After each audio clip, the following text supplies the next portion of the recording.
In 1943, inside an isolated research institute in Illinois, a team of scientists claimed they built a machine that could speak to heaven. But what answered wasn't heaven. Before we begin, where are you watching from? Drop it in the comments. Because what you're about to hear was buried for 80 years, and some say the signal is still out there, waiting for someone to listen again. In the winter of 1943, the cornfields of southern Illinois lay under a crust of ice so thick it rang like glass beneath the boots of the arriving men. The sky was white and soundless, a lid pressed over the land. Trucks rolled along County Road 17, their engines muffled by snow and distance, bearing the insignia of the United States Army on their doors but carrying no soldiers. Inside were wooden crates stamped with red letters, property of the Rainer Institute. Fragile, electronic components. The institute was not listed on any map. From above, it looked like a sanatorium or perhaps an asylum, the sort of facility that grew out of the federal budget during wartime and existed in the spaces between public knowledge. A central building of brick and limestone, a ring of dormitories, a smaller structure that might once have been a chapel, and, behind it all, a concrete blockhouse with a single reinforced door and no windows at all. Dr. Arthur Gable arrived just past noon. His overcoat was wool and British cut, a luxury even his position barely afforded during wartime rationing. He carried a single leather satchel and a paper envelope marked War Department, Confidential. When he stepped from the car, the cold hit him like a physical thing, a blow to the ribs. A young woman met him on the steps of the main building.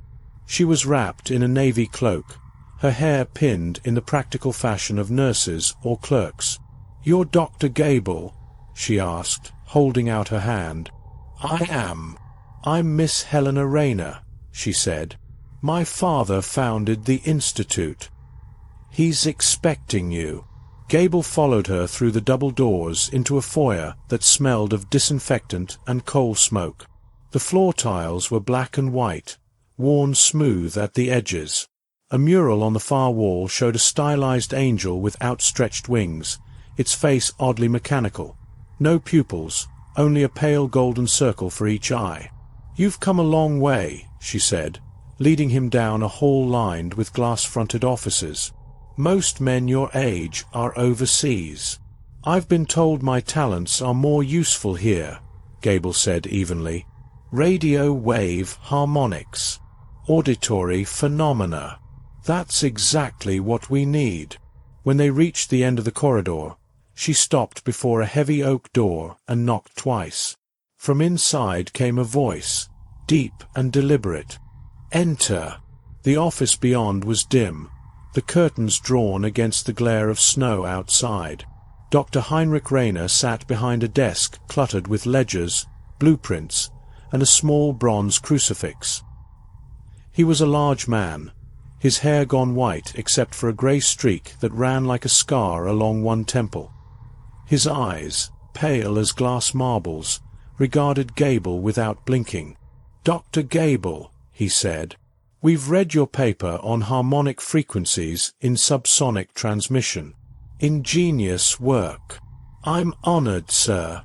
You understand what we're attempting here? I've read the summary. An auditory communication experiment based on frequency mapping. You intend to—" Gable hesitated, unsure if the phrase would sound absurd aloud. "To transmit across death." Rayner's mouth twitched in what might have been a smile. A crude phrasing, but not inaccurate. "Sit down." Gable obeyed. Rayner leaned back, steepling his fingers. This institute was founded for research into the boundaries of consciousness, what the Church once called the soul, and what the modern physicist might call the field of awareness. In the last decade, our experiments have shown that human perception continues for measurable moments after clinical death. The question, of course, is where that perception goes when the brain ceases. "I thought you were working on medical rehabilitation for soldiers," Gable said carefully. "That is our cover," Rayner replied. And it is true, partially. We restore the mind, but we also study its departure. There is overlap between those two pursuits. Helena stood silently near the door, her face unreadable. Rayner continued, "The military funds us because we promised them communication. Imagine if a message could be sent, truly sent, to those lost in battle, or received from them. Imagine what that would mean for morale, for intelligence, for history." Gable tried to smile, but the thought chilled him. "What have you achieved so far?" he asked. Rayner opened a drawer and withdrew a reel of magnetic tape. "Our first test was conducted 2 months ago. A volunteer subject, a terminal patient. We measured neural oscillations during death and recorded ambient frequencies from the isolation chamber. On playback there was something." He placed the reel in a player on the desk and turned a dial. The speakers hissed with static. Then, faintly, a sound emerged, like wind or distant water, or words buried beneath interference. "Hell, low. Hell." The voice was faint, genderless, stretched thin. Gable felt the hair on his arms rise. "Could be artifact," he said quickly. "Feedback from the recorder." "We thought so," Rayner said, until the same word appeared on the next 3 tests. Always a different subject, always the same tone, always, "Hello." The silence that followed was absolute. Later that evening, Gable was shown to his quarters, a narrow room on the 2nd floor overlooking the frozen fields. He unpacked his satchel, notebooks, a slide rule, a photograph of his wife back in Boston. He placed the photograph face down. At dinner, only 6 people sat at the long table. The Rayner Institute, it seemed, was nearly empty. Most of the staff had been transferred to other government facilities. The remaining researchers were a strange mix: an optical physicist from Prague, a neurologist from Chicago, 2 assistants whose specialties were never explained. Conversation stayed close to practical matters: supply shortages, ration coupons, fuel for the generator. When the meal was done, Helena approached him quietly. "My father works late in the blockhouse most nights. You'll see the lights from your window." "What happens there?" Gable asked. "The experiment," she said simply. That night he could not sleep. The cold seeped through the walls. From his bed he could see, across the snow, the faint orange glow from the blockhouse windows, pulsing like a heartbeat. At 1 in the morning, curiosity overcame fear. Gable dressed and made his way across the courtyard, his breath clouding in the air. The snow creaked underfoot. The blockhouse door was locked, but sound leaked through the concrete, a low hum, rhythmic and layered, like several tuning forks vibrating in unison. He pressed his ear against the door. Beneath the hum, he thought he heard voices. Frequency, alignment, maintain phase. Then another sound, different, colder, a whisper that was not quite human. "Art, her." He froze. No one at the Institute called him by his first name. When he returned to his room, dawn was beginning to grey the sky. He wrote a single note in his journal before sleep finally took him. The voices are not artifacts. They are responses. By midweek, Rayner summoned him again. The next experiment was scheduled for Friday, and Gable was to assist. The laboratory was underground, below the blockhouse. Concrete walls, fluorescent lights, rows of recording equipment. In the center stood a metal table surrounded by wires and glass panels. On the far wall, a cruciform antenna array shimmered faintly with static discharge. The subject lay on the table already, a man in his 60s, pale, unconscious, tubes in his arms. "Voluntary?" Gable asked quietly. Rayner did not answer. Helena was at the controls, her expression strained. "We monitor the pulse, the brain waves, the ambient field. You'll be responsible for harmonic tuning, keeping the frequency stable." "What are we transmitting?" Rayner looked at him steadily. "We're not transmitting. We're listening." The procedure began. Gable adjusted dials as instructed, matching the oscillations displayed on the monitors. The subject's pulse slowed. The room filled with a rising hum, an inaudible pressure that made Gable's teeth ache. Then the heartbeat flatlined. Static surged through the speakers. For a moment there was nothing, and then the same faint word stretched across the noise. "Hello." But this time, something followed. "Hello, Thursday." Helena gasped. Rayner's hand trembled on the desk. Gable stared at the equipment, throat dry. You recorded my name." Rayner's voice was hoarse. No one touched the microphone. The lights flickered. The hum deepened, as if the room itself were inhaling. Then, out of the static, came another whisper, low, layered, impossible. "We hear you." The machinery overloaded. Sparks flew. The lights died. In the darkness, Gable heard the unmistakable sound of someone breathing just behind him. When the emergency lights flickered on, the table was empty. The body was gone. Rayner stood motionless, staring at the vacant slab. Helena was crying silently. Gable turned toward the tape recorder, still spinning though it had lost power minutes before. On the reel, faint but unmistakable, came one last voice. "The door is open." The morning after the failed experiment, snow was falling again. Slow, heavy flakes that softened the outlines of the Institute's buildings and swallowed sound. The courtyard was empty. Only a set of footprints, already half filled, led from the blockhouse to the woods beyond. Dr. Gable stood at his window, still in his nightclothes, staring at the path.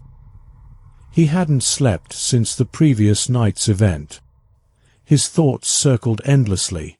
The missing subject, the voice that had spoken his name, the phrase, "The door is open."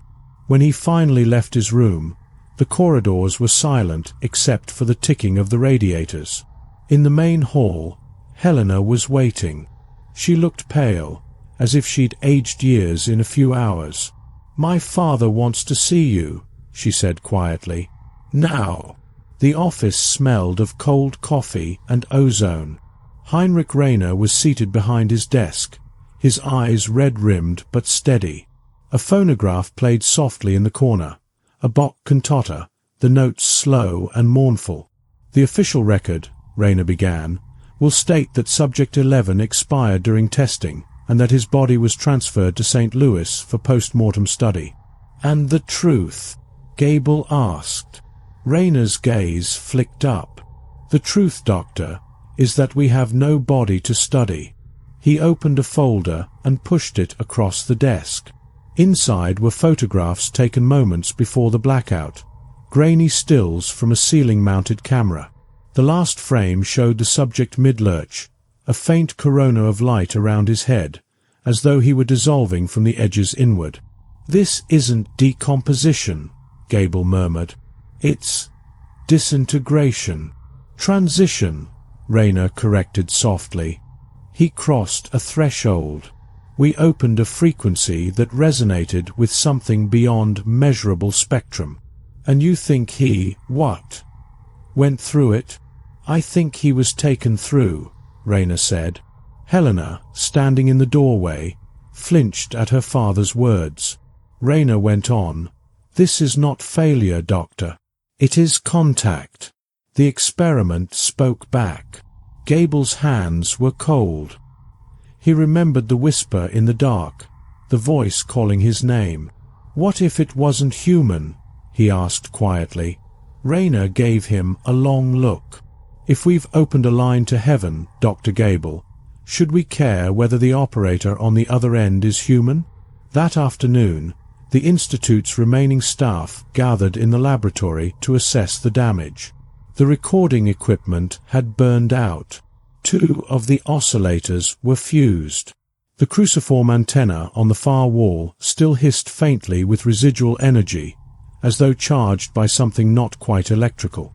Helena stood apart, her hands clasped. When Gable approached, she said, "He's going to run the test again. Tomorrow night." "He's mad," Gable said. "He's desperate." She hesitated, then added in a whisper, "I heard it too, Arthur. The voice. It didn't just say your name. It said mine." He looked at her sharply. "You're sure?" She nodded. "It was faint, but I swear it. I think, whatever's there, it knows who we are." For a moment, neither spoke. The hum from the damaged machinery seemed to fill the silence between them. That evening, Helena found him in the records room, surrounded by stacks of folders. He had been reading through the Institute's archives, early experiments, neurological studies, letters from the War Department. "Your father's research goes back 20 years, Gable said without looking up. "Before the war. Before radio even reached this range. He was experimenting with, what did he call it? Metaphysical acoustics. He believed that certain harmonics could excite the human nervous system into perceiving another plane. She sat opposite him. He thought he could make the soul audible. He closed the file. That's not science. That's invocation." Outside, the wind had picked up. The shutters rattled. Somewhere deep in the building, a door slammed. Helena rose suddenly. "Come with me." She led him down a back stairwell he hadn't seen before, the air growing colder with each step. They emerged into a long basement corridor lined with locked doors. At the end, she produced a key from her cloak and unlocked the last one. Inside was a small chapel, wooden pews, a stone altar, and a single window of colored glass showing an angel with wings outstretched. The air smelled faintly of incense and machine oil. "This was my mother's room," Helena said. "She died here in 1938. Gable looked around. "She worked at the Institute?" "She was one of the first test subjects. My father believed her condition, a degenerative nerve disease, made her a perfect candidate." She agreed. Helena's voice trembled.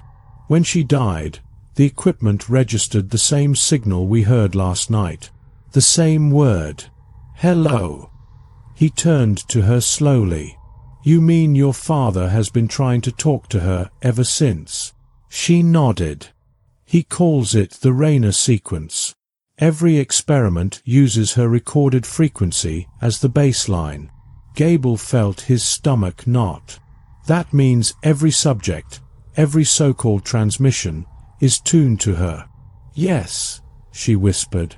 "And now, it's tuning to you." The next day passed in strained silence.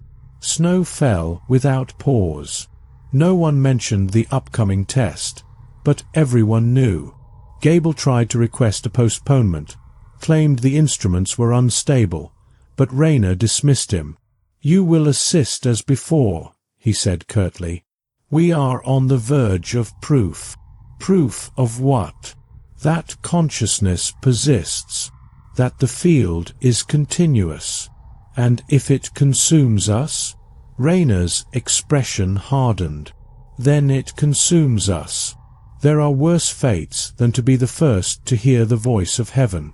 That night, as the clock neared midnight, the laboratory came alive again. The repaired oscillators thrummed. The cruciform antenna glowed faintly blue. Helena refused to leave the control booth, though her father ordered her to. "If this kills us," she said, "I'd rather see it coming." The new subject, a condemned prisoner from Joliet, according to the files, was sedated on the table. Electrodes gleamed along his scalp. Gable adjusted the dials, hands shaking. The frequency climbed.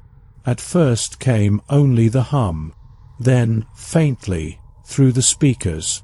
Hello. Rayner leaned forward. Increase gain. The sound grew clearer, layered, many voices overlapping, as if a crowd was speaking through a tunnel. We hear you. Then, distinct, a single tone rose above the rest. Heinrich. Rayner froze. The voice was female, soft, familiar. Helena's face went white. Mother, she whispered. Rayner reached toward the microphone, trembling. Anna. The lights flickered. The instruments spiked. Heinrich, why did you open the door? Static roared. Gable shouted for them to cut the power, but Rayner ignored him. Anna, can you hear me? You should not have called. The floor vibrated. The air seemed to thicken, pressing against their chests. Gable lunged for the main switch. Sparks leapt from the console as he slammed it down. Darkness. Silence. Then, faintly, from somewhere beyond the equipment, a whisper, this time unmistakably inside the room. We are coming through. A low metallic groan echoed from the cruciform antenna. The steel warped, edges glowing with cold blue light. Helena screamed. Rayner stumbled backward, his eyes wide with rapture and terror. Do you see it? He cried. Do you see? Gable saw nothing, but he felt it, a pressure at the edge of hearing, a tone that vibrated behind his eyes. The smell of ozone and earth. For a heartbeat, he thought he glimpsed movement in the air itself, a shimmer like heat above a road, forming the outline of a figure. Then the power died completely. When light returned, emergency lamps flickering, the cruciform antenna was shattered. The subject was gone, and on the far wall, etched into the concrete by some unseen force, were 5 words. The door is open now. In the aftermath, chaos reigned. One of the assistants fled the institute before dawn. Rayner locked himself in his office, refusing food or rest. Helena found Gable in the chapel again, staring at the glass angel. It's not heaven, he said quietly. It's something else. I know. They used her voice, Helena. But whatever spoke, it wasn't your mother. She turned to him, tears shining. Then what have we brought here? He looked toward the ceiling, where faint static still hummed in the wires. Something that knows how to listen. Morning came without sunlight. The storm had thickened overnight, burying the institute beneath drifts of snow so deep the outbuildings looked like mounds of earth. The generator sputtered, and the corridors were dim and cold. Dr. Gable woke to the distant hum of the remaining instruments, an echo of the frequency that had nearly destroyed them the night before. For a moment, half dreaming, he thought he heard a voice whisper his name again. When he sat up, the room was empty. He dressed quickly and went to find Helena. She was in the dining hall, sitting alone at one end of the long table, her hands wrapped around a cup of black coffee gone cold. He hasn't slept, she said before Gable could speak. He's been in his office since the power came back. Your father? She nodded. He says they answered, that it's proof of continuity. Gable sat across from her. Proof of madness, he muttered. Helena stared into the coffee, her voice low. I saw her face, Arthur. Only for a moment, but I did. She was standing behind the antenna when it broke. It was my mother, or what looked like her. He hesitated. You're sure it wasn't the light? She didn't answer. By noon, Rayner summoned them both to the laboratory. The wreckage from the experiment remained untouched. The twisted metal of the cruciform antenna, the scorched consoles, the wires strewn across the floor. "We will not rebuild here," Rayner said. "The interference is too strong. We will move the apparatus to the sub-basement." "The old service tunnels?" Gable asked, startled. "They were sealed years ago." Rayner gave him a look that was almost pity. "Doctor, when one stands at the threshold, one does not turn back." Helena watched him with visible worry. "Father, we should stop. The equipment isn't stable, and we've lost 2 men. "Lost?" he interrupted. "No, transferred. You think too narrowly, my dear. We have pierced the veil itself. Do you understand what that means?" Helena's voice was sharp. "It means something answered. That's not proof of heaven. It's proof we're not alone, and that whatever's on the other side wants in." For a moment, Rayner's face softened, and he looked almost human again. "Your mother believed that fear is the final barrier," he said quietly. "She said the faithful must listen, even when the voice is strange." Gable stepped forward. "Dr. Rayner, with respect, this isn't faith, it's interference. We don't know what the signal is or what it's doing to matter. You're treating a catastrophic anomaly as divine revelation." Rayner's tone turned cold. "And you, Doctor, are treating transcendence as a malfunction. That is the difference between us." The move to the sub-basement began that afternoon. 2 technicians pried open the old service hatch behind the main furnace, releasing a gust of air that smelled of rust and damp stone.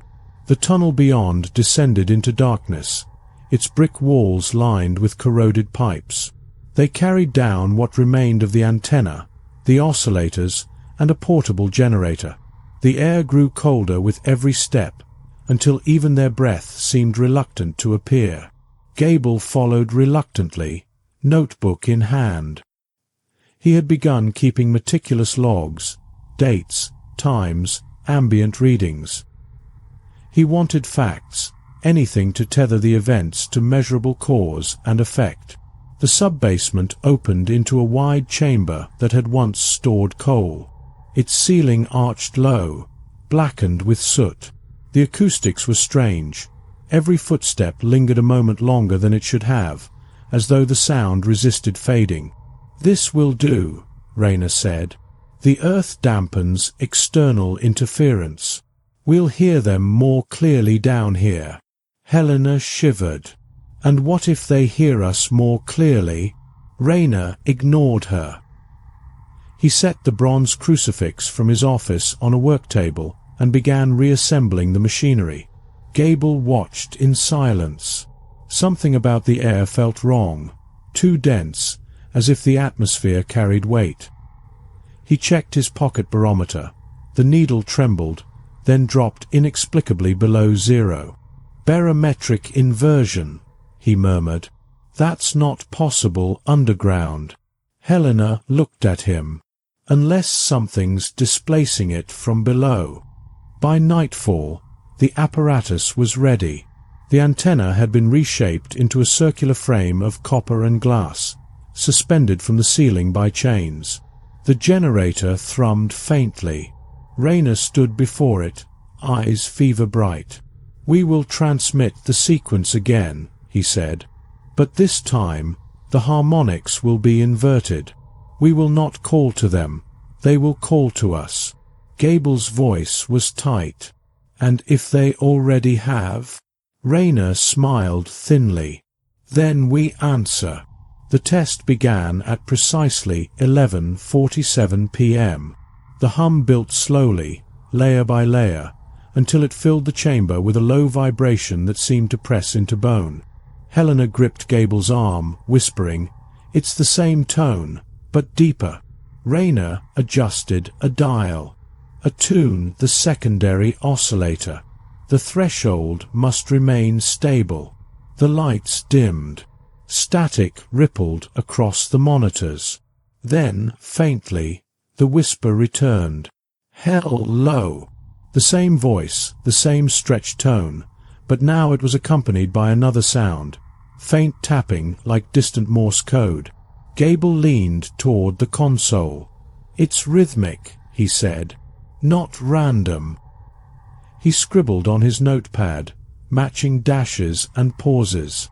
After a moment he froze. "It's repeating one word." "What word?" Helena asked. "Below." At that instant, the floor beneath them shuddered. Dust rained from the ceiling. Rayner's eyes widened in ecstasy. "They are near," he breathed.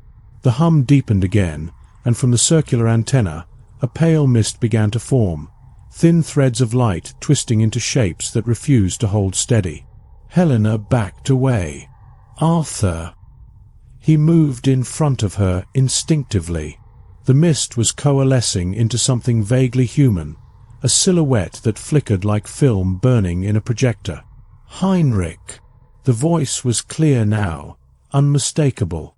Rayner's breath caught. "Anna." "You should not have called again." The figure's outline sharpened, taller now, distorted. Its face shifted between clarity and static blur. "They follow the sound," Helena whispered. "Mother, what follows?" The figure turned toward her. The air grew frigid. "The ones that never spoke." The generator screamed. Sparks erupted from the console. Gable slammed the main switch, killing the power. The chamber fell into black silence. For a heartbeat, no one moved. Then, from the darkness below their feet, came a new sound, slow, deliberate knocking. 3 times. Then silence.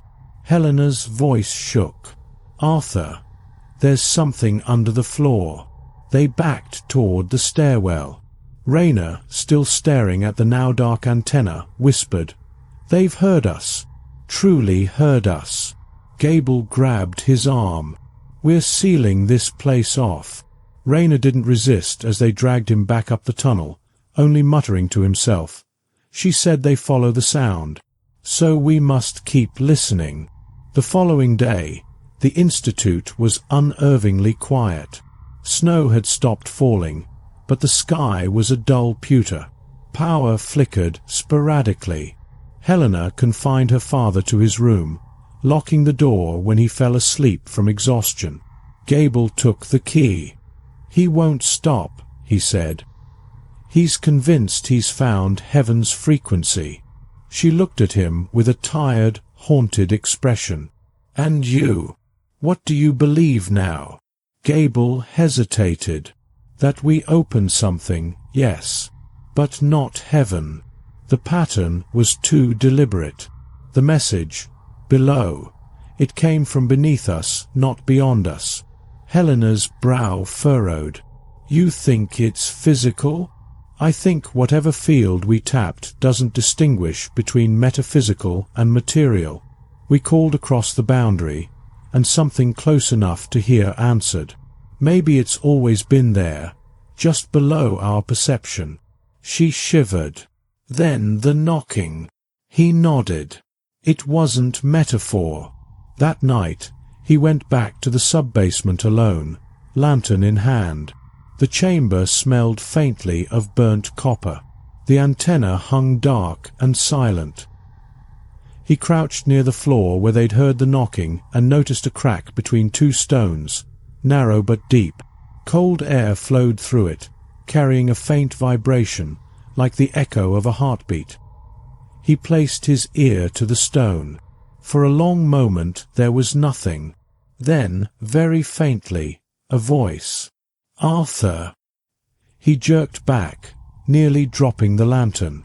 When he looked again, frost had formed along the edge of the crack, spiraling outward like veins. He whispered into the darkness, unable to stop himself. "Who are you?" For a moment, there was only silence. Then a whisper came, so close it felt like breath against his ear. "We are what you left behind." The lantern flickered violently, then went out. In the pitch dark, Gable heard a slow scrape from beneath the floor, as if something vast was shifting in the depths below. When he stumbled back into the main hall, pale and shaking, Helena was waiting. "What did you do?" she demanded. "I listened," he whispered, "and they answered again." She grabbed his shoulders. "Arthur, listen to me. You said the signal was below. What if it's not just coming from under the Institute? What if the whole structure is built on top of it?" He blinked at her, realization dawning. "Your father founded this place in 1919, didn't he? Why here?" Helena hesitated. "Because of what they found when they built the foundations. He never told me what it was, only that the ground was already hollow." Gable's voice dropped to a whisper. "Then we didn't open a door. We just found the one that was already there." The wind had stopped. The air around the Rayner Institute hung heavy and still, as if even the sky was waiting. By morning, Rayner was gone. Helena found his bed empty, the door unlocked from the inside.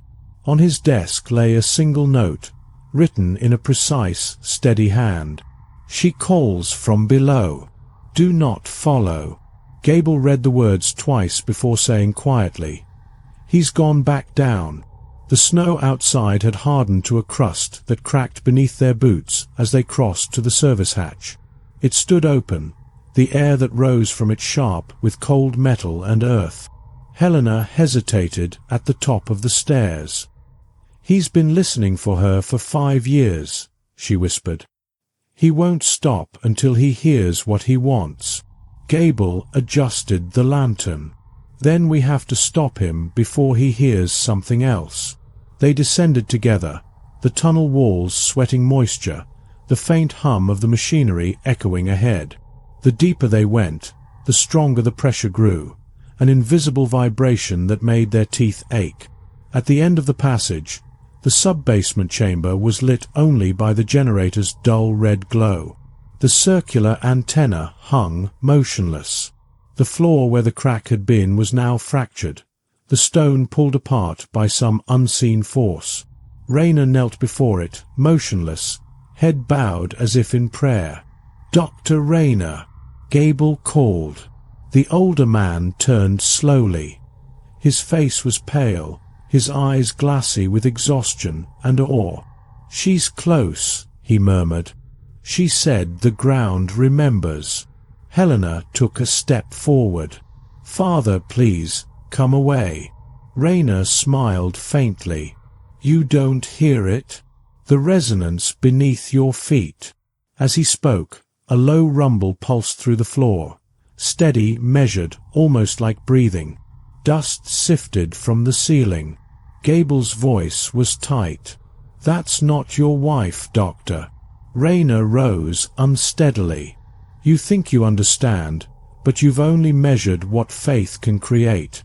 This is the threshold of heaven." Then the stone beneath him split with a sharp crack. A fissure opened down the center of the chamber. Air rushed out, cold, ancient, carrying with it a faint chorus of whispers, dozens of overlapping voices that made Helena clutch her ears. Rayner stared into the widening gap.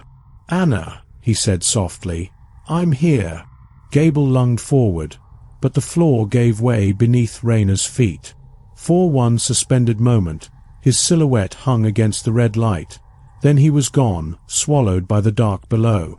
Helena screamed. The voices rose sharply, like wind through a broken organ. Words formed and disintegrated in the air, some in English, some in sounds older than language. Gable pulled her back up the stairs, his lantern swinging wildly. Behind them, the hum continued, rhythmic and deliberate. Only when they sealed the hatch and collapsed against the cold concrete did the sound fade. Helena's hands were shaking. "He's gone, isn't he?" "Yes," Gable said quietly. "But the door isn't." He looked toward the floor. Even through the thick stone, he could feel the faint vibration pulsing upward, steady as a heartbeat. The storm finally broke at dawn, leaving the world washed in silence. The institute seemed smaller without Rayna's presence, an empty shell of brick and humming wires. Gable spent the morning in the communications lab, cataloguing every reel of tape they still possessed. Most were ruined, distorted, the audio warped into tones that seemed to shift even when the player was off. Yet one remained intact, the last recording before Rayna disappeared. Helena sat beside him as he threaded the reel through the machine. Her eyes were hollow from lack of sleep. "Are you sure you want to hear this?" he asked. She nodded. "If there's even a trace of him, I have to." He pressed play. The tape hissed, then a faint voice emerged, Rayna's, muttering coordinates, followed by the static hum. Then, layered beneath it, another sound, rhythmic pulses, almost musical, repeating every 11 seconds. Gable frowned. "That's not random. It's structured." He began sketching the waveform onto a sheet of paper, converting the intervals into numbers. 11-second repetition, 4-pulse variation. This is patterned like Morse, but the units are too long. Helena leaned closer. "Can you translate it?" He hesitated, counting again. "It's not words. It's a sequence of frequencies. Maybe spatial markers." "What kind of markers?" He pointed to the notations. "Depth measurements. It's mapping something below us." The realization settled between them like weight. "You mean it's sending coordinates," Gable said, "from under the institute." They followed the readings to the old storage wing, an unused cellar near the west wall that predated the newer foundations. The floor there was uneven, patched decades ago with poured cement. Gable knelt, tapping the surface with a wrench. The echo came back hollow. "Something's under here," he said. Helena stared at the concrete, her breath fogging in the cold air. He said the ground remembers. Together, they pried up the cement with crowbars until a section cracked open, revealing a narrow shaft descending into darkness. The air that rose from it was colder than the winter above, and smelled faintly of metal and rain-soaked stone. Helena whispered, "This was here before the institute." Gable lit a lantern and lowered it into the shaft. The flame flickered wildly, casting shapes on the walls that looked disturbingly like writing. He looked at her. "I'll go first." The ladder was rusted but held. The descent was longer than expected, 15 feet, 20, then 30. At last he reached solid ground, an ancient tunnel lined with smooth black stone. The walls shimmered faintly, as if coated in oil. "Helena," he called softly, "you can come down. It's stable." She descended carefully, landing beside him. The air felt charged, like the seconds before a thunderstorm. They followed the tunnel deeper. The sound grew clearer, a low, steady resonance vibrating through the stone, pulsing in perfect rhythm with the sequence from the tape. "It's the same frequency," Gable murmured. "The same tone from the experiments." They rounded a bend and stopped. The tunnel opened into a vast chamber, larger than the institute itself. The walls were etched with lines and arcs, geometry that seemed to move when the lantern light shifted. At the center stood a structure of metal and glass, half buried in the floor, faintly luminous. Helena's voice broke the silence. "What is that?" "I don't know," Gable whispered. "But it's humming." As they approached, the tone deepened. The vibrations pressed against their ribs, making it hard to breathe. Gable reached out and touched the surface. It was warm, impossibly warm for something buried in frozen ground. The hum rose an octave, and a faint light rippled across the structure like breath. Helena clutched his arm. "Arthur, look." On the far side of the object, a shadow moved, slowly, like a reflection walking toward them from inside the metal. Rayna's voice, unmistakable, came from everywhere at once. "You shouldn't have followed." Helena froze. "Father!" The door opened both ways. The shadow drew nearer, the outline of a man shifting between solid and translucent. Gable stepped forward. "Dr. Rayner, if that's you, tell us what this is." For a moment, the figure's face flickered into view. His face, but hollow-eyed, faintly luminous from within. "This place was never ours," the voice said softly. "We only woke what was already listening." The light from the structure flared, forcing them to shield their eyes. When it dimmed, the figure was gone. The hum subsided to a faint heartbeat rhythm. Helena whispered, "He's part of it now." Gable stared at the pulsing metal, his voice distant. "Or it's wearing his voice." They stood in silence for a long time, listening to the rhythm beneath their feet. Then Gable said, "We have to seal this. All of it." Helena didn't answer, just kept her eyes fixed on the glow in the center of the chamber. For a brief moment, the light seemed to pulse in time with her heartbeat. Then she turned away. "Let's go," she said. As they climbed the ladder back toward the surface, Gable looked down one last time. The light was still beating steadily, like something patient, waiting for the next call. By the time they sealed the cellar entrance, dawn had turned the snowfields grey and silent again. Gable mixed cement himself, spreading it over the iron hatch until the markings were gone. Helena stood beside him, watching without speaking. When it was done, she said quietly, "You really think that will hold it?"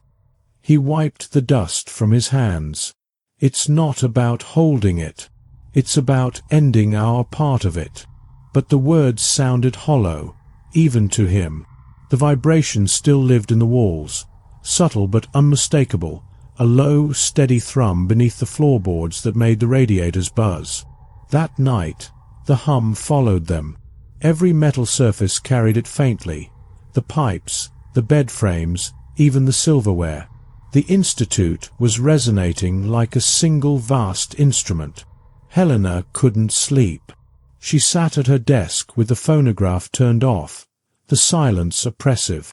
The clock on the wall had stopped at 11:47, the exact time the experiment began 2 nights before. From down the hall, a faint sound echoed, a voice. Not words, but the cadence of one. "Arthur," she whispered. She followed the sound through the corridor to the laboratory. The door was ajar. Inside, Gable was hunched over a transmitter, its tubes glowing faintly. "What are you doing?" she asked. He looked up, startled. "I'm trying to triangulate the frequency. If it's still active, I can find its source and maybe cancel it." "Cancel it? Every wave has an opposite. If I can generate the inverse phase, the resonance might collapse." Helena stared at him. "You're going to answer it again, just backwards." He hesitated. "It's not communication, it's containment." But as he adjusted the dials, the static shifted into something structured.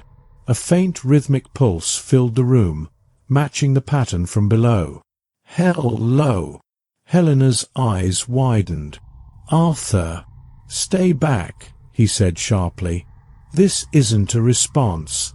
It's residual, like an echo." But the voice came again, stronger this time. Not echo. The transmitter whined. The sound crawled through the air, pressing against the walls. "We are still beneath." Then silence. Helena's hands were shaking. "It knows we tried to bury it." Gable shut off the machine and stared at the silent coils. "It's not aware in the way we think. It's pattern, feedback. It adapts." She turned away, trembling. "Then what happens when it adapts to us?" The following day, the Institute's remaining staff, the 2 surviving technicians, packed their things and left without asking permission. By nightfall, Only Gable and Helena remained. They spent the evening in Rayner's office, surrounded by his notes and blueprints. Each page was dense with calculations, diagrams of waveforms intersecting in perfect geometric symmetry. Helena pointed to one sketch, a circle divided into 12 equal arcs, each labeled with a date. The last was marked January 2nd, 1944. "That's tomorrow," she said. Gable studied the page. "It's a completion cycle." He must have designed the entire sequence to repeat every 12 days. Her voice faltered. "Then even without him, it's still running." He nodded grimly. "If the machine below was part of the system, it'll reactivate automatically." Helena's voice dropped to a whisper. "Then we need to destroy it before tomorrow night." They worked in silence, gathering fuel, explosives from the maintenance shed, and old fuses from the generator room. The institute, stripped of staff and sound, felt like a mausoleum. In the chapel, Gable paused to light a single candle beneath the stained-glass angel. The light flickered across its blank eyes. "If there's anything sacred left in this place," he murmured, "let it hold." Helena waited by the hatch, lantern in hand. When he joined her, she whispered, "If we go down there, we might not come back." He met her gaze. "If we don't, no one else will." They descended once more into the sub-basement. The air was colder than before, the pressure thicker. The hum greeted them like a heartbeat, steady and patient. The fracture in the floor had widened since they last saw it. The stone glowed faintly at the edges, the pulse of light synchronized with the rhythm beneath. Gable placed the lantern on the ground and began setting the charges around the fissure. "We'll collapse the tunnel, seal it permanently." Helena crouched beside him, her face pale. "And if it's deeper than the tunnels? Then we pray depth is enough." When the last fuse was in place, Gable checked his watch. Midnight was near. The hum had risen to a faint melody, dissonant, layered, as though hundreds of voices were singing without words. Helena covered her ears. "It's changing." Gable lit the first fuse. "Go. Up the ladder." She hesitated only a second before climbing. He followed, but halfway up, the light from below surged. The air turned white with vibration. The explosion never sounded like a blast, more like a breath drawn sharply inward. For an instant, the world inverted. Silence became sound, darkness became light. Then it was over. When the dust settled, Gable found himself halfway up the tunnel, the air hot and metallic. Below, the sub-basement was gone, collapsed into a glowing pit that slowly dimmed until only darkness remained. Helena called down, her voice echoing faintly. "Arthur, are you there?" He coughed, pulled himself up the rest of the way. "It's done," he rasped. "It's sealed." They replaced the hatch and poured what was left of the cement. When it dried, the vibration was gone. The institute stood utterly silent for the first time in weeks. That night, they packed what little they owned.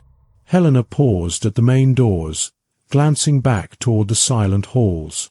"Do you think it's really over?" she asked. Gable looked toward the horizon, where dawn was beginning to lighten the fields. "It has to be."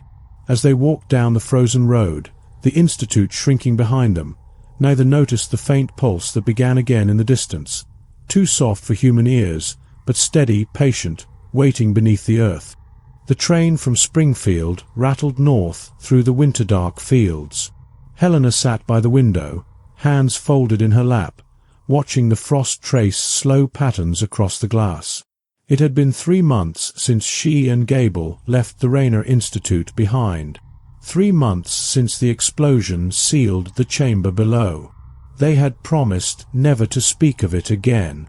Gable had gone west to consult at an airfield in Ohio. Helena had returned to Chicago, taking work at a hospital. Their lives, such as they were, had begun to resemble something normal again. Until yesterday. The letter had arrived without a return address, only a single line typed neatly on a sheet of linen paper. The frequency has resumed. AG. Now she was heading back. The institute stood exactly as they'd left it, abandoned, silent, the windows blank with dust. The front door was unlatched. Inside, the air smelled faintly of rust and old paper. Helena found Gable in the communications room, sitting before a bank of inactive radios. He looked thinner, older, his hair now streaked with white. "I didn't think I'd see this place again," she said quietly. He didn't look up. Neither did I. On the table beside him lay a portable receiver, its small speaker whispering softly. She recognized the sound immediately. The pulse. Slow, rhythmic, too precise to be natural. "You said it was sealed," she whispered. "It was. For 3 months there was nothing. Then last week, I started picking this up on the local bands. Same frequency range. Same pattern." He adjusted the dial. The hum grew louder, resolved into a faint modulation. Helena leaned in.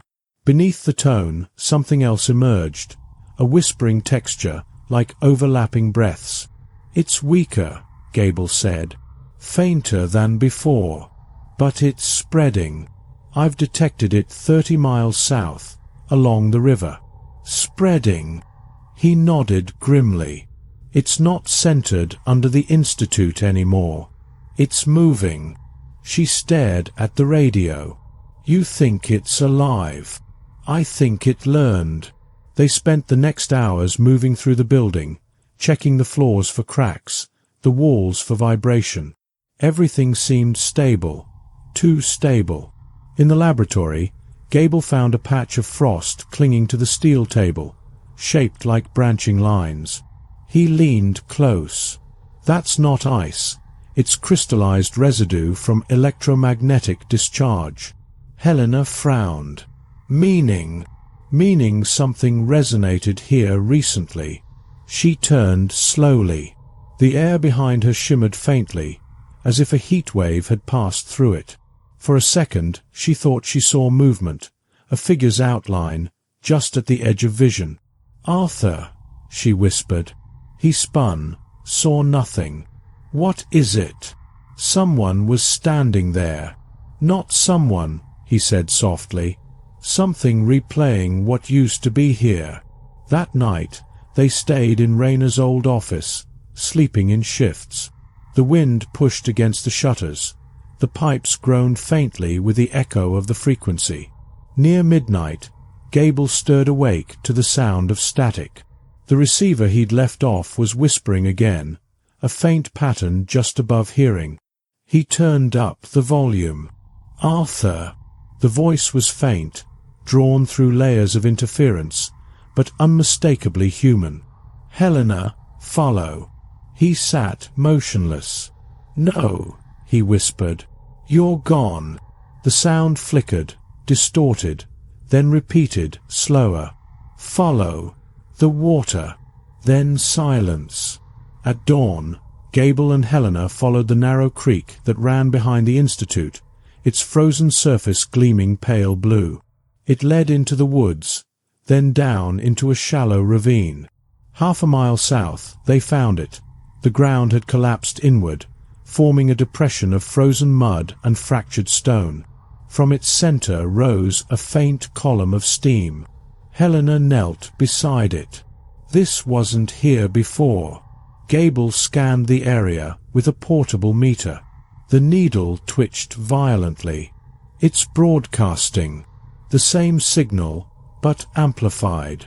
"From underground?" He nodded. "The network's spreading through the bedrock. It's using the water table as a conductor." She shivered. "It's not trapped anymore." He looked toward the horizon. "No, it's reaching outward." They stood in silence, the wind cold against their faces. The faint hum returned, just at the edge of hearing, so low it almost sounded like breathing. "Arthur," Helena whispered, "what if it's not trying to escape?" He turned to her. "What do you mean? What if it's looking for something else to speak through?" Her voice trembled, but she didn't look away from the ground. "It used Rayna's voice before. Maybe it's looking for another." Gable said nothing. That night, as they prepared to leave again, the Institute's lights flickered for the first time in months.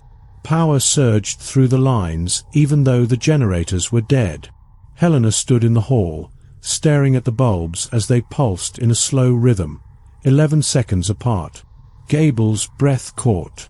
That's the original cycle.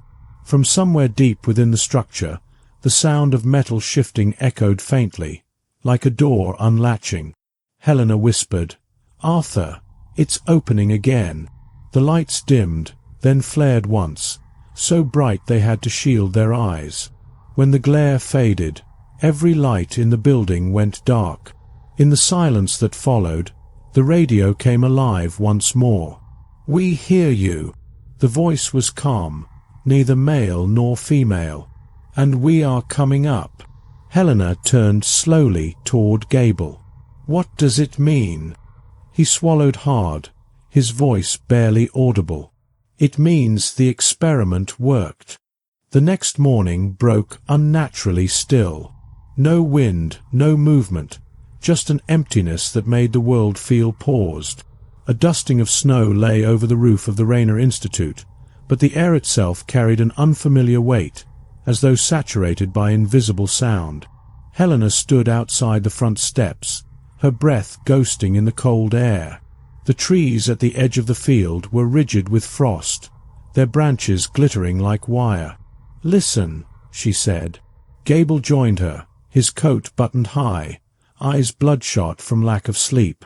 At first he heard only silence.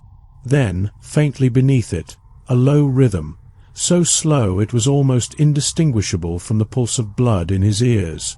"It's everywhere now," she whispered. "The ground, the air." Gable's jaw tightened.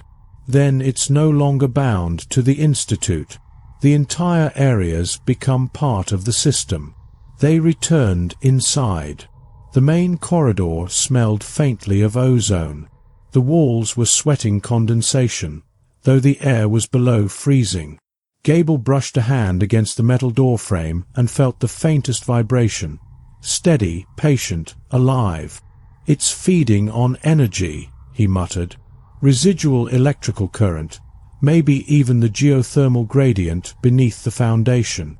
Helena moved to the window and stared at the snow-covered field. "If it can spread through the earth, where does it stop?" He didn't answer. By afternoon, they had converted the communications lab into a makeshift control room. Gable had scavenged spare batteries, wire coils, and vacuum tubes from the old generators, trying to build a portable oscillator. Helena sat beside him, studying the notes from Rayner's original logs. The words blurred together: resonance, harmonic aperture, phase bridging, vocal imprint. She said quietly, "Rayner's equations, he wasn't just measuring sound. He was shaping it. Each frequency was an attempt to mirror biological rhythm." Gable paused. "You mean heartbeat, respiration, neural firing?" "Exactly." He wanted a living circuit. Gable's face darkened. Then maybe he got it. He switched on the oscillator. The tubes glowed orange. The waveform on the small cathode display stabilized into a slow sine curve. "Look at that," he said.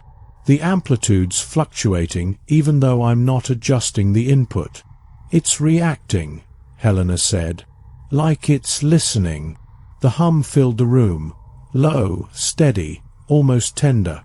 For a moment, the walls seemed to soften, the air itself bending around the sound. Gable shut the machine off abruptly. The silence that followed was worse. Helena turned to him. If we destroy the Institute again, what if it just moves further? Into the town? He looked down at his hands. Then we have to contain it differently. Not through destruction, but through interference. Meaning. Force it to listen to itself. Feedback loop. Every system collapses when it meets perfect reflection. That night, snow began falling heavily. The wind carried a faint resonance through the storm, an unnatural harmony that made the windows tremble. Helena stood in the hall, listening. Between gusts, she could hear something new. Voices. Not clear, not distinct, but human in cadence. She moved to the chapel, lantern in hand.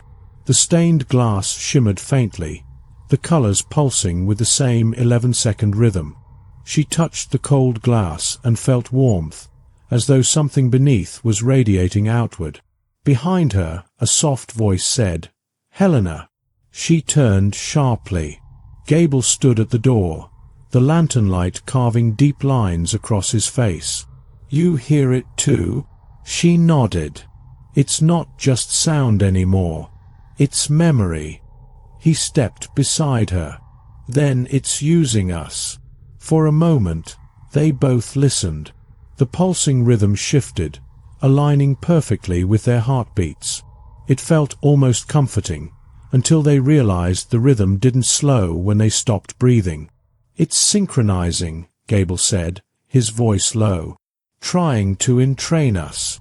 Helena's face went pale. "If it can sync our bodies, it can override them." They fled the chapel and returned to the laboratory. Snow howled against the windows. The Institute groaned with the strain of the wind, or perhaps from something deeper beneath. Gable activated the oscillator again, this time at a higher frequency. "If it's tuning into us, maybe we can tune out of it." Counterphase emission. He adjusted the dial. The pitch rose until it was almost inaudible. The walls shuddered once, then held still. The hum receded. Helena gasped. "You did it." "Temporarily," Gable said. "But if the field adapts again." The lights flickered. The equipment's needles jumped wildly. Helena's eyes widened. "It's responding already." Then came the voice. Not from the radio, not from the walls, but from everywhere at once, like the air itself had learned to speak. "Arthur Gable. Helena Rayner." Helena stepped back. "That's Rayner's voice." "No," Gable said softly. "It's what's left of him." The sound deepened, gaining shape. We listened. "Now you will listen." The lights blew out. Glass shattered. In the sudden darkness, the only illumination came from the snowstorm outside, flashes of white breaking through the broken windows. Helena's hand found Gable's in the dark. "Arthur, we can't fight this."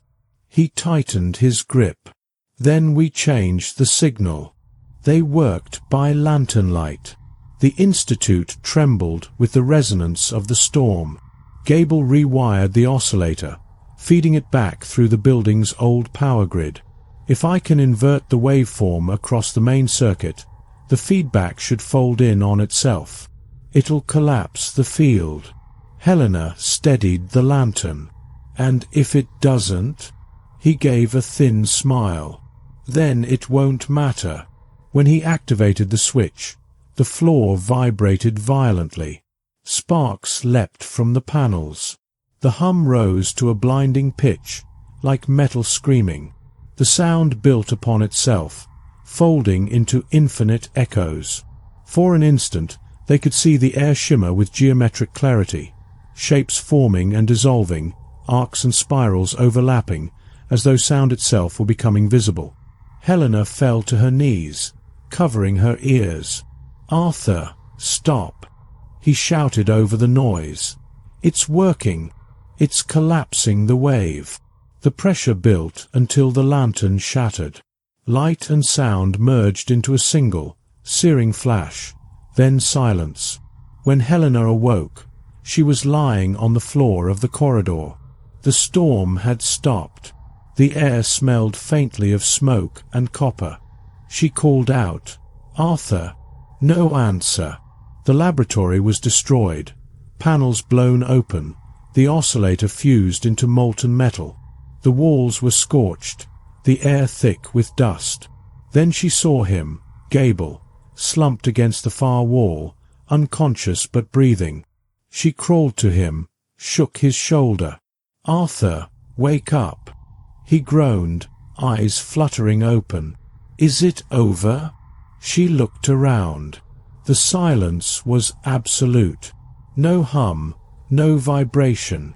Even the clocks had stopped. "I think yes," she said. He managed a weak smile. Then it worked. But before she could reply, she noticed something strange. The frost on the walls was melting, not downward but sideways, drawn toward the window frames, as if gravity itself had shifted. "Arthur," she whispered, "look." The snow outside was falling upward. They stood together at the window, watching flakes rise into the pale sky. "The inversion field," Gable murmured. "The counter-frequency didn't just cancel the wave, it reversed it." Helena's voice trembled. "Then what happens now?" He didn't answer immediately. If the resonance was bridging two states of matter, two planes of vibration, the inversion might have flipped them. "You mean?" He nodded slowly. "We sealed the door, but from the wrong side." A faint echo rippled through the walls again, soft, distant, like something calling from far below. But this time, the voice wasn't rising from the earth. It was descending. Helena whispered, "They're not coming up anymore." Gable's face was pale. "No, we're the ones going down." The floor trembled faintly underfoot, the boards creaking as if under deep water. Outside, the sky had turned darker, a vast whirl of light and shadow rotating above the Institute. Gable reached for her hand. "Whatever happens, don't let go." The air thickened, sound folding back on itself until even their breathing seemed to echo in reverse. The last thing Helena heard before everything inverted again was a whisper, gentle and endless. "We listened."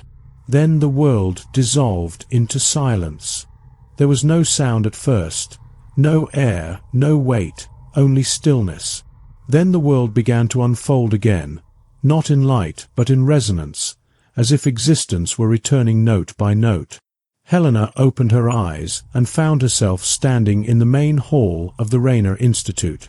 Everything looked the same: the marble floor, the stairwell, the cracked portrait of Dr. Rayner on the far wall, but the colors were wrong. The light came from nowhere and everywhere, too soft to be sunlight, yet too alive to be artificial. The air shimmered faintly, bending space like heat above asphalt. "Arthur," she called out. Her voice sounded distant, stretched, like it had to travel through water. A reply came from the far end of the corridor. "Helena." He was there, half-shadowed, his outline blurring slightly at the edges. As he stepped closer, she saw his face was pale, drained, but unmistakably human.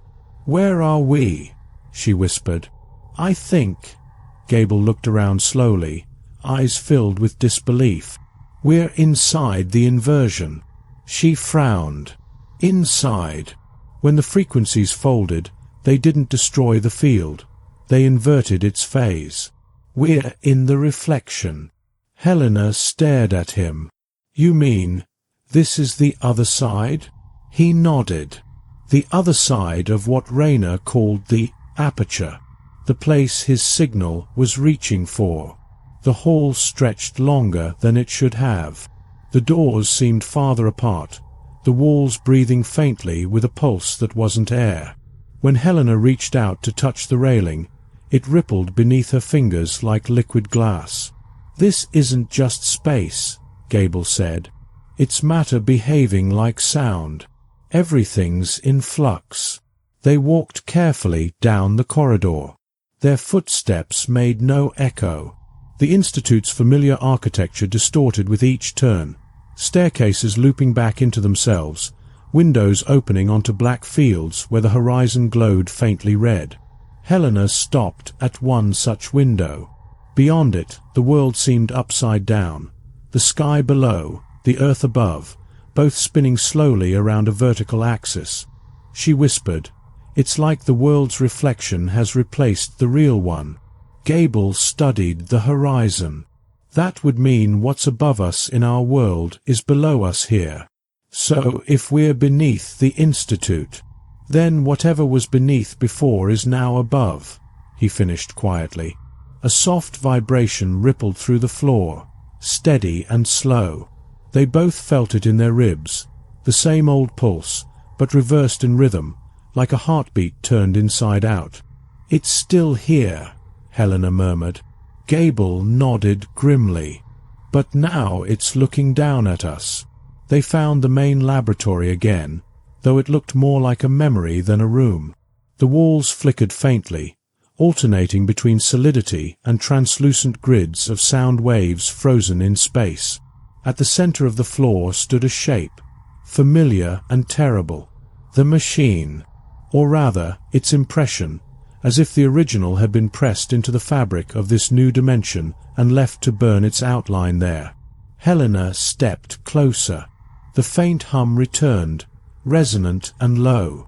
"It followed us." "No," Gable said softly. "We followed it. This is where it came from."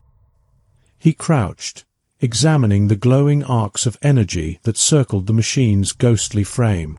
"Look. Each line oscillates at a different harmonic. It's forming an equation." Helena tilted her head. "An equation for what?" He hesitated. "For translation." The air thickened around them, light dimming until only the arcs of the machine illuminated their faces. A whisper echoed faintly, layered and calm. "You crossed the boundary." Helena froze. "Did you hear that?" Gable nodded. The voice spoke again, each word like a vibration through their bones.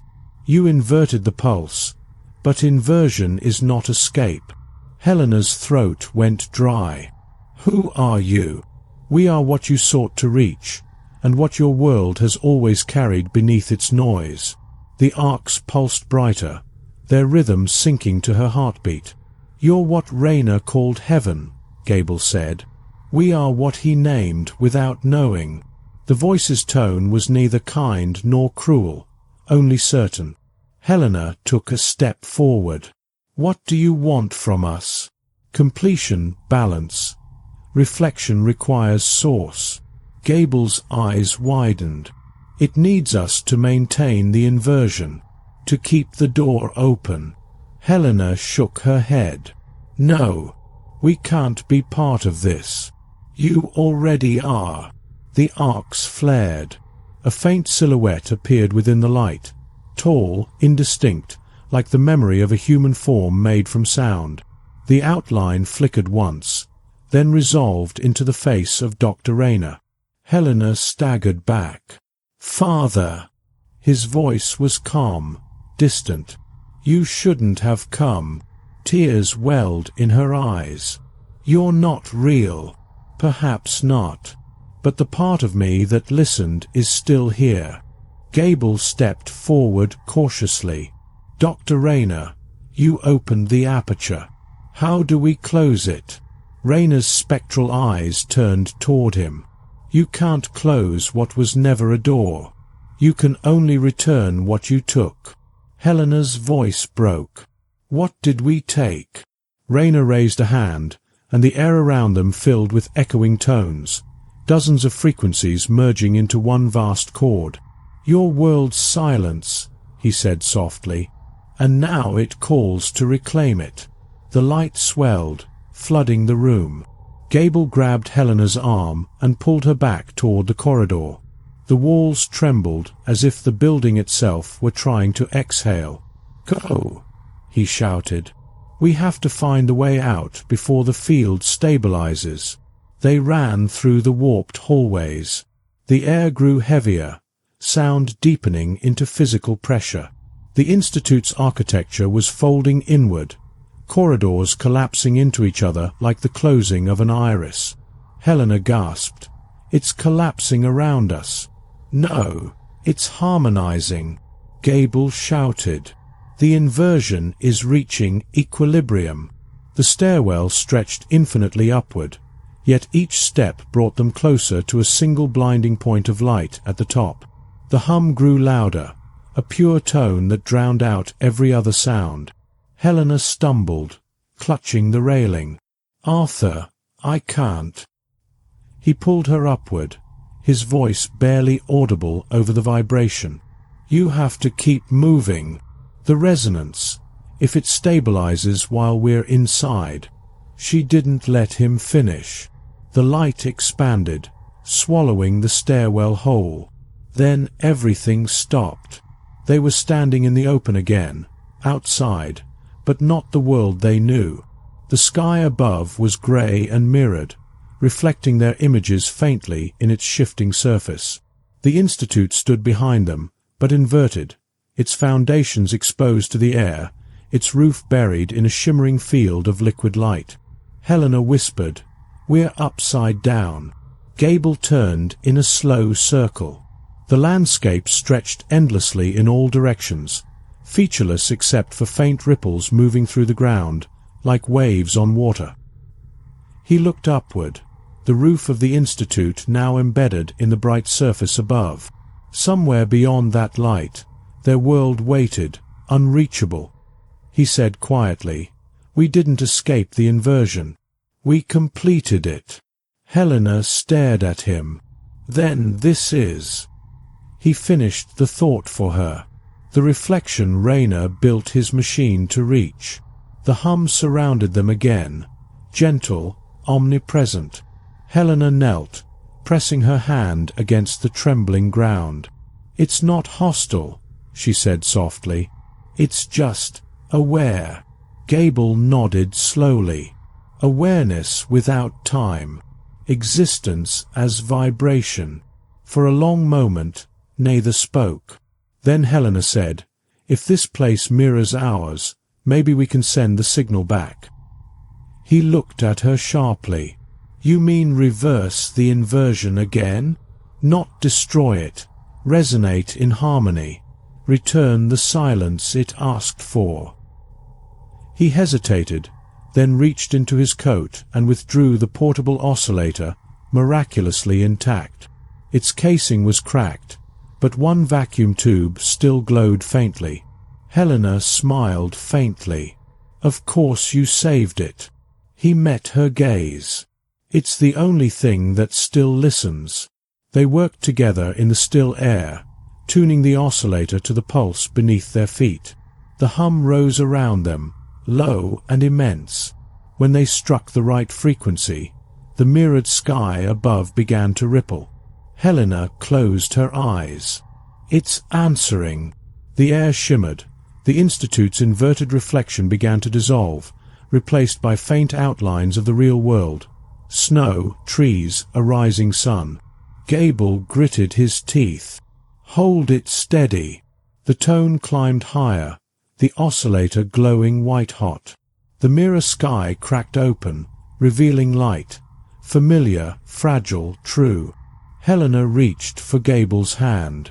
"We're going home." But as the light consumed them, the voice returned one last time, calm and infinite. "There is no home, only resonance." And then everything dissolved into brightness. The first sound Helena heard was her own heartbeat. Slow, steady, human.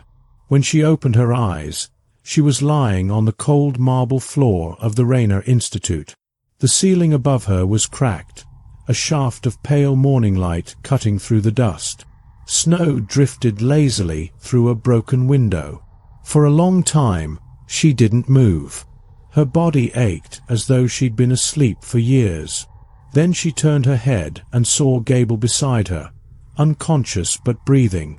They were home. The hum was gone. Only silence remained. Helena sat up slowly, wincing as she looked around. The lab doors were open, the walls blackened from the explosion months ago. The oscillator lay nearby, its metal casing warped, the glass tubes shattered. Whatever power had driven it was gone. She reached for Gable's shoulder. "Arthur, wake up." He stirred, groaned, then blinked into the dim light. "We made it back." "I think so." He sat up, rubbing his temples. "The reflection? Gone." He nodded, looking around the ruined hall. "And the signal?" She listened. No hum, no whisper, only wind moving through the empty corridors. "It's silent," she said softly. He let out a long breath, half disbelief, half exhaustion. "Then maybe we did it. We gave it back what it wanted." Helena leaned against the wall, staring at the doorway that led to the sublevels. The stairs were buried under debris. Beneath that stone lay the field, dormant once more. "You think it's really over?" she asked. Gable didn't answer immediately. Over isn't the right word. Balanced, maybe. For now. They stayed in the Institute for 3 days. Snow covered the roof and the nearby fields. The telephone lines had fallen, their black wires coiled like veins through the frost. Helena catalogued what little remained. Rayner's notes, fragments of glass from the machine, a half-burned folder labeled resonance map, incomplete. Most of the documents had been scorched beyond recognition. At night, she dreamed of the mirrored world. She saw the sky folding inward, the reflection of her own face staring up from beneath the horizon. When she woke, she found her pulse in rhythm with a faint vibration she couldn't quite hear. On the third morning, she went outside. The fields stretched quiet and white under a sky as pale as unpolished metal. Gable was standing near the creek, where they'd found the steam fissure weeks ago. It had frozen over, a perfect glassy sheet. "Arthur," she called. He turned, eyes distant. "Listen." She frowned. "To what?"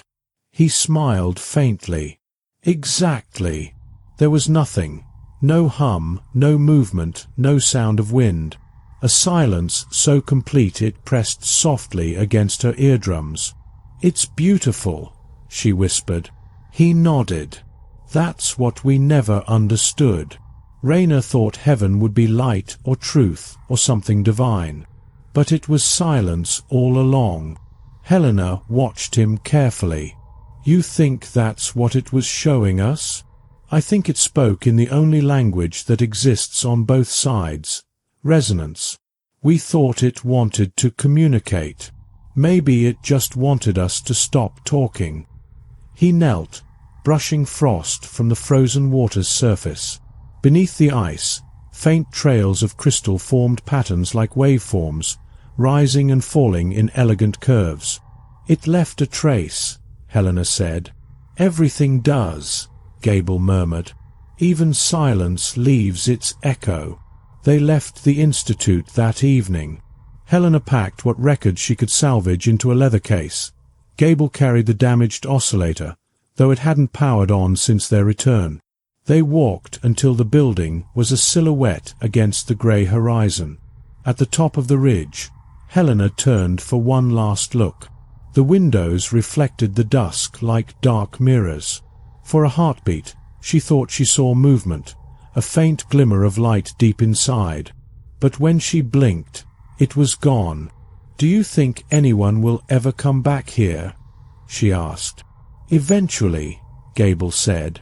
"Curiosity always does. Then they'll start it all over again. Maybe.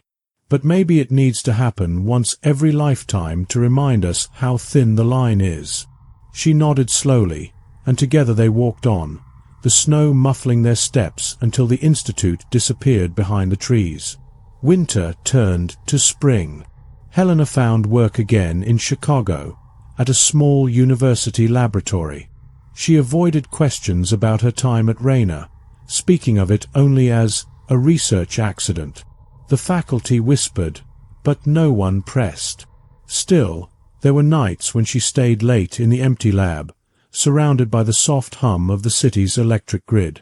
If she listened closely, she sometimes thought she heard another pattern beneath it, a pulse slower than breath. She never recorded it. One evening, months later, she received a letter. The handwriting was neat, familiar. Helena. The oscillator began resonating again last night, but not on its own. It reacts only when I speak near it, as though remembering sound. I'm not frightened, only aware. You said once that heaven was what listens back. Perhaps it still does. Arthur. She folded the letter carefully and placed it inside Rayner's old notebook. Then she went to the window, watching rain streak down the glass. The city lights blurred into golden rivers. Somewhere far below, the streetcars hummed their quiet metallic hymns. She whispered to no one, "We did return it, but maybe it never left." Years passed. The Rayner Institute decayed into ruin. Ivy grew over the outer walls. The basement flooded each spring. Locals said the place was haunted, that on certain nights one could hear faint choral tones coming from underground. No one believed them, of course. In 1958, the land was sold to the state. A new research center was proposed but never built. The plans cited unstable ground, and so it stood, half buried, half remembered. Decades later, a graduate student named Clara Winslow was sent to catalogue old government archives for digitization. In a misfiled crate, she found a reel of tape labeled Rayner 1943, Heaven Band, Initial Run. She took it home out of curiosity. The tape was brittle, the label faded. She set it in her player, adjusted the volume, and pressed play. At first, there was only static. Then, beneath the noise, came a low hum, steady, rhythmic, oddly familiar. It pulsed exactly once every 11 seconds. Clara frowned, adjusting the dial. The hum deepened, resolved into layers. For a moment, she thought she heard something like breathing. Then a faint voice, distant but clear, whispered through the hiss. "Helena!" The lights in her apartment flickered once, briefly. She stopped the tape, heart pounding. The room was silent again, except for the soft electric buzz of the recorder cooling. After a long moment, Clara rewound the reel halfway and pressed play again. Static. Silence. Then, "We still hear you." The tape ended with a soft click. She sat motionless for several minutes before turning off the machine. Outside, the wind carried faint snow through the streets of Chicago. And somewhere, deep beneath layers of earth and memory, a frequency waited, quiet, patient, eternal. Not speaking, not calling. Listening. If you ever hear that 11-second pulse on your radio, don't answer. This story comes from the archives of Eternal Obsidian. Hit follow, drop a comment, and tell me, would you have turned on the machine?